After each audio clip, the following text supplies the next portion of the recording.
Belgaum district tour ಮಾಡ್ತಾ ಇದ್ದೀವಿ with different units of police officers. ಒಂದು 8 ಯೂನಿಟ್ ಮಾಡಿದ್ದೀವಿ. 8 ಯೂನಿಟ್ನಲ್ಲಿ ಒಂದು 25ರಿಂದ 30 ಆಫೀಸರ್ಸ್ ಇದ್ದಾರೆ.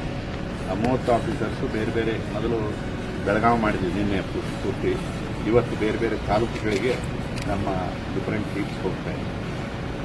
ಅಲ್ಲಿ hospitals, sub registrar officers, ADLR officers and other public office, government ಆಫೀಸರ್ಸ್ನ ನಾವು ರ್ಯಾಂಡಮ್ ಆಗಿ ಸರ್ಪ್ರೈಸ್ ಇನ್ಸ್ಪೆಕ್ಷನ್ ಮಾಡ್ತಾ ಇದ್ದೀವಿ. ಅಲ್ಲಿ ಏನೇನು ಕುಂದುಕೊರತೆಗಳಿದ್ದಾವೆ ಜನರದ್ದು, ಇವರು ಮಾಡುತ್ತಿರುವ ಕೆಲಸದಲ್ಲಿ ಏನೇನು ಶಾರ್ಟ್ ಕಮಿಂಗ್ಸ್ ಇದೆ, ಲ್ಯಾಪ್ಸಸ್ ಏನಿದೆ, ಮತ್ತು ನಮಗೆ ಈಗಾಗಲೇ ಬಂದಂಥ ಅಲಿಗೇಷನ್ಸ್ ವಿಷಯದಲ್ಲಿಯೂ ಕೂಡ ನಾವಲ್ಲಿ ವೆರಿಫೈ ಮಾಡ್ತೀವಿ. ಅವರು ಮೇಂಟೈನ್ ಮಾಡಿದ ರಿಜಿಸ್ಟರ್ನ ಇಟ್ಕೊಂಡು ಏನೇನು ಅಪ್ಲಿಕೇಶನ್ಸ್ ಜನರದ ಖಾತಾ ಚೇಂಜ್ ಮಾಡಲಿಕ್ಕಿರಲಿ ಅಥವಾ ಅಮಲ್ಗಮೇಷನ್ಗೆ ಇರಲಿ ಅಥವಾ ನಿಮ್ಮ ಈಗ ಹೊಸದಾಗಿ ಖಾತಾ ಮಾಡ್ತಾ ಇದ್ದಾರೆ ಆ ವಿಷಯದಲ್ಲಾಗಲಿ ಏನೇನು ಅಪ್ಲಿಕೇಶನ್ಸು ಪೆಂಡಿಂಗ್ ಇದೆ, ಯಾಕೆ ಜನರು ಮತ್ತೆ ಮತ್ತೆ ಆಫೀಸ್ಗಳಿಗೆ ಬರ್ತಾ ಇದ್ದಾರೆ ನೋಡಲಿಕ್ಕೆ ಮತ್ತು ಅವ್ರ ಮೇಲೆ ಕೇಸ್ ರಿಜಿಸ್ಟರ್ ಮಾಡಿ ಆ್ಯಕ್ಷನ್ ತಗೊಳ್ಳಿಕ್ಕೆ ನಾವೊಂದು ಈ ಬೆಳಗಾವಿ ಜಿಲ್ಲೆಯನ್ನು ಈಗ ಸೆಲೆಕ್ಟ್ ಮಾಡ್ಕೊಂಡಿದ್ದೀವಿ, ಬಂದಿದ್ದೀವಿ. 2 ದಿವಸದಿಂದ ಇಲ್ಲಿ ಓಡಾಡ್ತಾ ಇದ್ದೀವಿ. ಈಗ ಇಲ್ಲಿ ಗೋಕಾಕ್ ಹಾಸ್ಪಿಟ್ಲಿಗೆ ಬಂದು ನೋಡಲಿಕ್ಕಾಗಿಯೂ, ಇದು ಹಾಸ್ಪಿಟ್ಲು ತುಂಬ ಹಳೆಯ ಹಾಸ್ಪಿಟ್ಲು. ಇಲ್ಲಿ 25 ಜನ ವೈದ್ಯರು ಕೆಲಸ ಮಾಡ್ತಾರೆ. ಹಲವಾರು ಜನ ಅದರ್ ಡಿ ಗ್ರೂಪು ಮತ್ತು ನರ್ಸಸ್ ಎಲ್ಲ ಕೆಲಸ ಮಾಡ್ತಾರೆ. ಬಟ್ ಬಿಲ್ಡಿಂಗ್ ಪರಿಸ್ಥಿತಿ ಅಷ್ಟು ಚೆನ್ನಾಗಿಲ್ಲ, ಹಳೆ ಬಿಲ್ಡಿಂಗು. ಈಗೇನೋ ರಿಪೇರಿ ವರ್ಕ್ ಮಾಡ್ಕೊಂಡಿದ್ದಾರಂತೆ. ಮೆಡಿಸಿನ್ನಿಗೆ ಎಲ್ಲ ರಾಜ್ಯದ ಎಲ್ಲ ಕಡೆ ಸ್ವಲ್ಪ ಮೆಡಿಸಿನ್ದು ಪ್ರಾಪರ್ ಡಿಸ್ಟ್ರಿಬ್ಯೂಷನ್ ಆಗ್ತಾಯಿಲ್ಲ, ಅದರದ್ದು ಅಕೌಂಟಬಿಲಿಟಿ ಇಲ್ಲ. ಈಗ ನಾವಲ್ಲಿ ಫಾರ್ಮಸಿಯಲ್ಲಿ ಹೋಗಿ ನೋಡಿದ್ದೀವಿ, ಆನ್ಲೈನ್ ಡಿಸ್ಟ್ರಿಬ್ಯೂಷನ್ ಆಫ್ ಮೆಡಿಸಿನ್ ಇಲ್ಲ. ಬಂದವರಿಗೆ ಪಾಳಿ ಹಚ್ಕೊಂಡು ನಿಂತಿದ್ದರಲ್ಲಿ 25, 30, 40 ಜನ ನಿಂತದ್ದು ನಾವು ನೋಡಿದ್ದೀವಿ. ಅವರಿಗೆ ಮೆಡಿಸಿನ್ ಕೊಟ್ಟಾಗ ಯಾರಿಗೆ ಕೊಟ್ಟಿವಿ, ಎಷ್ಟು ಕೊಟ್ಟಿವಿ ಅನ್ನೋದ್ರ ಬಗ್ಗೆ ಕಂಪ್ಯೂಟರೈಸ್ಡ್ ಎಂಟ್ರೀಸ್ ಇಲ್ಲ ಅಥವಾ ಮ್ಯಾನ್ಯುವಲ್ ಎಂಟ್ರೀಸು ಇಲ್ಲ.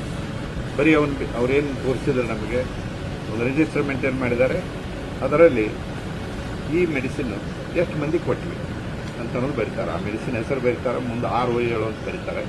ಅಂದರೆ 6 ಯೂನಿಟ್ ಕೊಟ್ಟಿವಿ, 7 ಯೂನಿಟ್ ಕೊಟ್ಟಿವಿ ಅಂತೇನು ಬರ್ಕೊಂಡು ಕೊನೆಗೆ ಡೇ ಎಂಡಿಗೆ ಇಷ್ಟು ಮೆಡಿಸಿನ್ ನಾವು ಕೊಟ್ಟುಬಿಟ್ಟಿವಿ ಇಲ್ಲಿ ಅಂತ ಬರ್ಕೊತಾರೆ. ಸೊ ಇದರಿಂದ ಏನಾಗ್ತದೆ, ಯಾರಿಗೆ ಕೊಟ್ಟರು, ಯಾವಾಗ ಕೊಟ್ಟರು, ಇವತ್ತು ಎಷ್ಟು ಕೊಟ್ಟರು, ನಾಳೆ ಎಷ್ಟು ಕೊಟ್ಟರು ಮ್ಯಾನಿಪುಲೇಟ್ ಮಾಡೋಕ್ಕೂ ಬರ್ತದೆ ಆಯಿತಾ. ಸೊ ಆದ್ದರಿಂದ ಮೆಡಿಸಿನ್ ಅಕೌಂಟಬಿಲಿಟಿ ಚೆನ್ನಾಗಿ ಮೇಂಟೈನ್ ಆಗಬೇಕು ಅಂತ ಹೇಳಿದ್ದೀವಿ.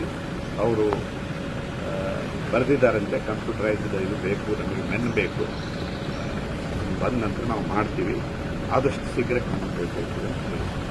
ಇಲ್ಲೊಂದು ವೇರ್ ಹೌಸ್ ಇದೆ, ಇಲ್ಲೇ ನಿಂತಿದ್ದೀವಿ, ಇನ್ವೆಸ್ಟಿಗೇಷನ್ ಮಾಡ್ತಾ ಇದ್ದೀವಿ.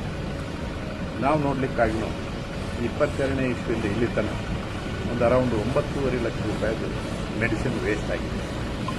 ಅಂದರೆ ಯಾರಿಗೂ ಹೋಗಿಲ್ಲ, ಇಲ್ಲೇ ಬಿದ್ದು ಇಲ್ಲೇ ಎಕ್ಸ್ಪೈರ್ ಆಗಿದೆ. ಸೊ ಜುಲೈಯಿಂದ ಲಾಸ್ಟ್ ಜುಲೈಯಿಂದ ಈ ಜುಲೈವರೆಗೆ ಒಂದು 6 ಲಕ್ಷ ರೂಪಾಯಿದ ಮೆಡಿಸಿನ್ ವೇಸ್ಟ್ ಆಗಿದೆ.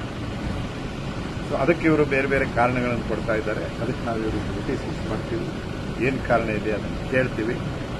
ಕಾರಣ ಇವ್ರ ಕಾರಣನೋ, ಇವ್ರ ಮೇಲಿನವ್ರ ಕಾರಣನೋ, ಕೆಳಗಿನವ್ರ ಕಾರಣನೋ, ಯಾರ ಕಾರಣ ಹುಡುಕಿ ಇದು ಇಡೀ ರಾಜ್ಯವ್ಯಾಪಿ ಈ ಥರ ಸಮಸ್ಯೆ ಆಗ್ತಾ ಇದೆ.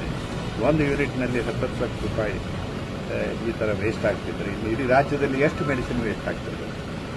ಜನರು ಔಷಧಿಗಾಗಿ ಹೊರದಾಡ್ತಿರ್ಬೇಕಾದ್ರೆ ಔಷಧಿ ಸರಿಯಾಗಿ ಅವರಿಗೆ ವಿತರಣೆ ಆಗ್ತಾನೆ ಇಂಥ ವೇರ್ ಹೌಸ್ನಲ್ಲಿ ಬಿದ್ದು ವೇಸ್ಟ್ ಆಗ್ತಿದ್ರೆ ಅದನ್ನು ಒಂದು ಜವಾಬ್ದಾರಿಯುತವಾಗಿ ನಿರ್ವಹಿಸುವಂತಹ ವ್ಯವಸ್ಥೆ ತರಲಿಕ್ಕೆ ಏನು ಶಕ್ತಿ ಇದೆಯೋ ಅದು ಪ್ರಯತ್ನ ಮಾಡಲಿಕ್ಕೆ ಡೈರೆಕ್ಷನ್ಸ್ ಕೊಡ್ತೀವಿ. ಸೊ ಈಗ ಇದಲ್ಲದೆ ಬೇರೆ ಬೇರೆ ಈ ಸವದತ್ತಿಗೆ ಒಂದು ಟೀಮ್ ಹೋಗಿದೆ, ಹುಕ್ಕೇರಿಗೆ ಹೋಗಿದೆ, ಬೈಲಹೊಂಗಲಿಗೆ ಹೋಗಿದೆ. ಅವರೆಲ್ಲನೂ ಅಲ್ಲಿ ಬೇರೆ ಬೇರೆ ಕಚೇರಿಗಳನ್ನು ನೋಡ್ತಾರೆ. ಅಲ್ಲಿ ನಡೆಯುವಂತಹ ಕೆಲವು ಅವಾಂತರಗಳನ್ನು ಕಂಡುಹಿಡಿದು ಅವಕ್ಕೆ ಆ್ಯಕ್ಷನ್ಸ್ ತಗೊಳ್ಳೋದಾಗಲಿ ಪರಿಹಾರ ಸೂಚಿಸೋದಾಗಲಿ ಮಾಡ್ತಾರೆ. Thank you.